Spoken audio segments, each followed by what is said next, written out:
Namaz qılarkən bel açıq qalarsa, bu namazı batil edirmi? Edirsə dəlil. Ümumiyyətlə, namazda birinci budur, batil edir, etmir. Batil edə də bilər, etməyə də bilər. Yəni, bilmədən olubsa, heç. Amma bunu bilərək edirsə, yəni necə?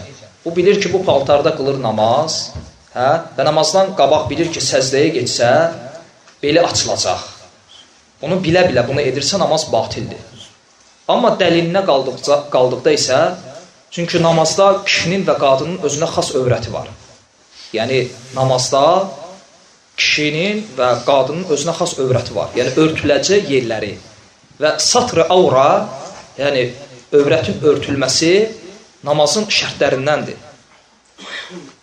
Və kişidə nədir? Diz ilə göbək arası və bir də çiyinlərin örtülməsi. Diz ilə göbək arası və çiyinlərin örtülməsi. Aydındır? Belə.